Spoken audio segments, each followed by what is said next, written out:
Hi guys, thank you for joining me today, January 21st, day 21 of reading the Bible in a year. Now we have quite a bit of reading to get into today, but before we begin again, I just want to thank anyone and everyone who has subscribed to the channel thus far. If you have not subscribed as yet, I would appreciate it if you would do so. Be sure to hit the notification bell so that you'll be notified each and every time that I upload a video. Okay, with that being said, guys, we are just gonna get straight into it. Where we left off yesterday, we were talking about um, Israel, aka Jacob, and his entire family, his generation, I think maybe about 70 people approximately, all relocated from Canaan to Egypt because of the famine. Joseph welcomed them, Pharaoh welcomed them, and set them up in the very best part of town. So, and we read that Jacob lived in Egypt 70 years, I believe. So we're going to delve straight into that. We're going to continue with that storyline. Today, we're going to start by talking about Jacob's and Joseph's last days.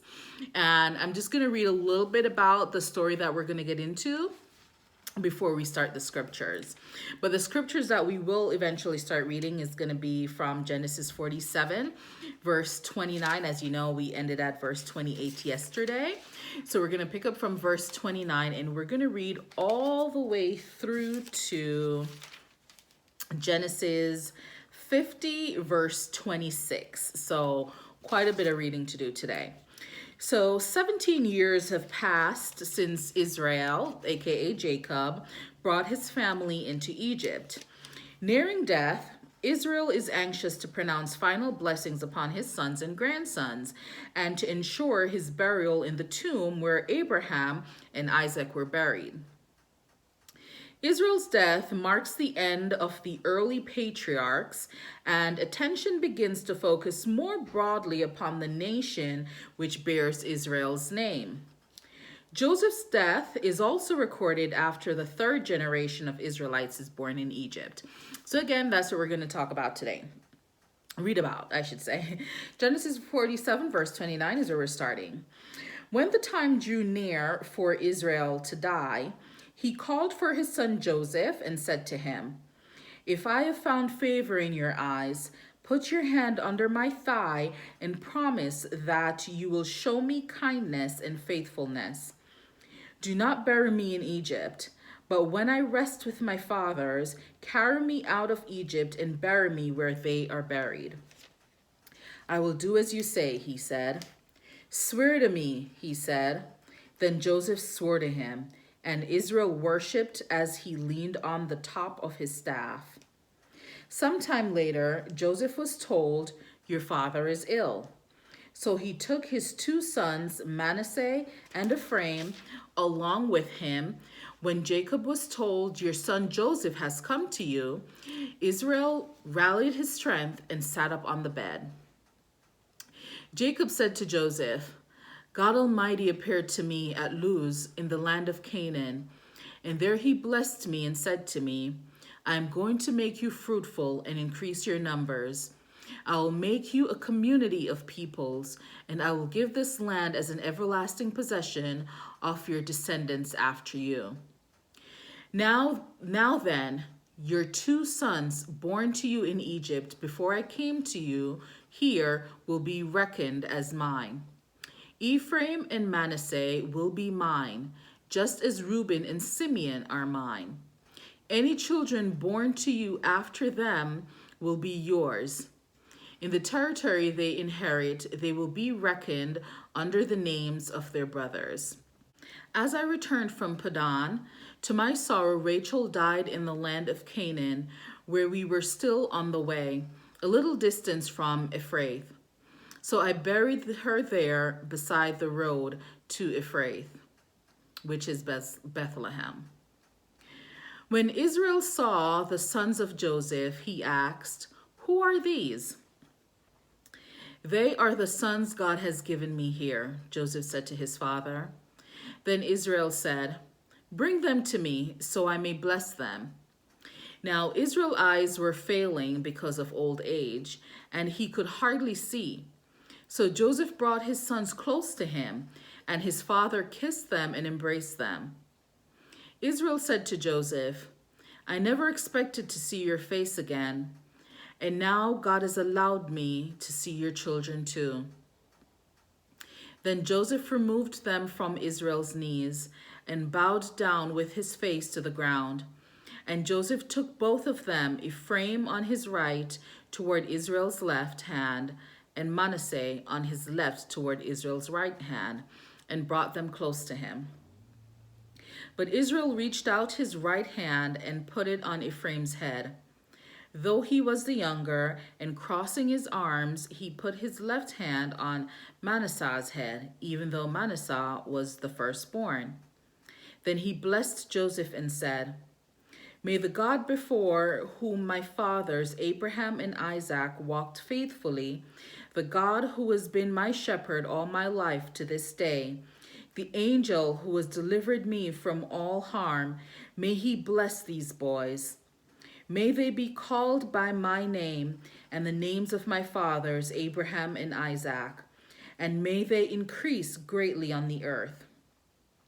When Joseph saw his father placing his right hand on Ephraim's head, he was displeased. So he took hold of his father's hand to move it from Ephraim's head to Manasseh's head. Joseph said to him, No, my father, this one is the firstborn. Put your right hand on his head. But his father refused and said, I know, my son, I know. He too will become a people, and he too will become great. Nevertheless, his younger brother will be greater than he, and his descendants will become a group of nations. He blessed them that day and said, In your name will Israel pronounce this blessing. May God make you like Ephraim and Manasseh. So he put Ephraim ahead of Manasseh. Then Israel said to Joseph, I am about to die, but God will be with you and take you back to the land of your fathers. And to you I give one more ridge of land than to your brothers, the ridge I took from the Amorites with my sword and my bow. Then Jacob called for his sons and said, Gather around so I can tell you what will happen to you in days to come. Assemble and listen, sons of Jacob. Listen to your father Israel. Reuben, you are my firstborn, my might, the first sign of my strength, excelling in honor, excelling in power. Turbulent as the waters, you will no longer excel, for you went up unto your father's bed, unto my couch, and defiled it. Simeon and Levi are brothers. Their swords are weapons of violence. Let me not enter their council. Let me not join their assembly. For they have killed men in their anger and hamstrung oxen as they pleased. Cursed be their anger so fierce and their fury so cruel. I will scatter them in Jacob and disperse them in Israel. Judah, your brothers will praise you. Your hand will be on the neck of your enemies.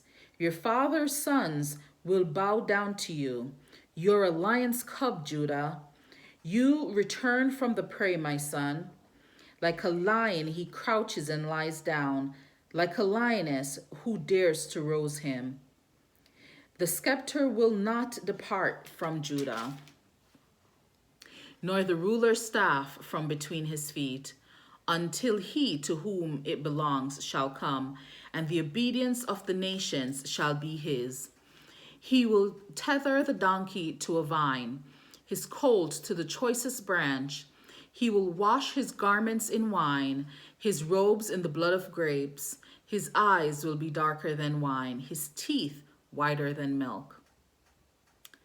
Zebulun will live by the seashore and become a haven for ships.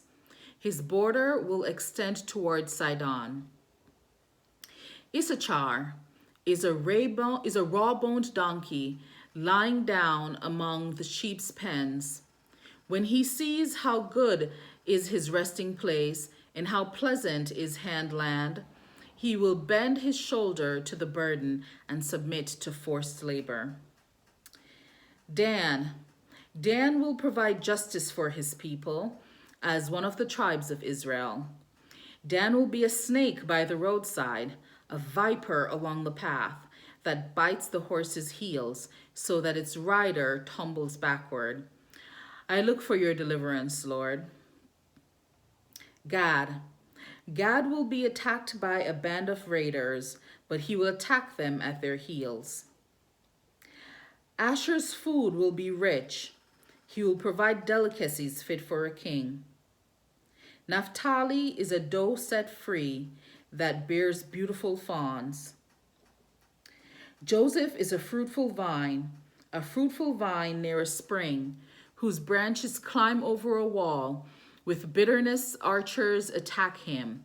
They shot at him with hostility, but his bow remained steady.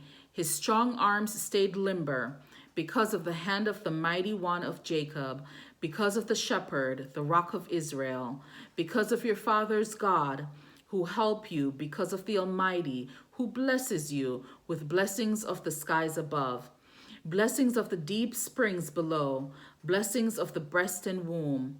Your father's blessings are greater than the blessings of the ancient mountains, than the bounty of the age-old hills. Let all these rest on the head of Joseph, on the brow of the prince among his brothers. Benjamin is a ravenous wolf. In the morning he devours the prey, in the evening he divides the plunder. All these are the 12 tribes of Israel, and this is what their father said to them when he blessed them, giving each the blessing appropriate to him. Then he gave them these instructions. I am about to be gathered to my people. Bury me with my fathers in the cave in the field of Ephron, the Hittite, the cave in the field of Machpelah, near Mamre in Canaan, which Abraham bought along with the field as a burial place from Ephron the Hittite. There Abraham and his wife Sarah were buried. There Isaac and his wife Rebekah were buried. And there I buried Leah. The field and the cave in it were bought from the Hittites. When Jacob had finished giving instructions to his sons, he drew his feet up into the bed, breathed his last, and was gathered to his people. Joseph threw himself on his father and wept over him and kissed him. Then Joseph directed the physicians in his service to embalm his father Israel. So the physicians embalmed him, taking a full 40 days, for that was the time required for embalming. And the Egyptians mourned for him 70 days. When the days of mourning had passed, Joseph said to Pharaoh's court, If I have found favor in your eyes, speak to Pharaoh for me. Tell him, my father made me swear an oath and said, I am about to die.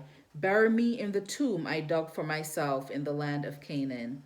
Now let me go up and bury my father, then I will return. Pharaoh said, Go up and bury your father, as he made you swear to do. So Joseph went up to bury his father. All Pharaoh's officials accompanied him, the dignitaries of his court and all the dignitaries of Egypt. Besides, all the members of Joseph's household and his brothers and those belonging to his father's household. Only their children and their flocks and herds were left in Goshen. Chariots and horsemen also went up with him. It was a very large company. When they reached the threshing floor of Atad, near the Jordan, they lamented loudly and bitterly. And there Joseph observed a 7-day period of mourning for his father. When the Canaanites who lived there saw the mourning at the threshing floor of Atad, they said, The Egyptians are holding a solemn ceremony of mourning. That is why that place near the Jordan is called Abel Mizraim. So Jacob's sons did as he had commanded them. They carried him to the land of Canaan and buried him in the cave to the field of Machpelah near Mamre, which Abraham had bought along with the field as a burial place from Ephron the Hittite. After burying his father, Joseph returned to Egypt, together with his brothers and all the others who had gone with him to bury his father.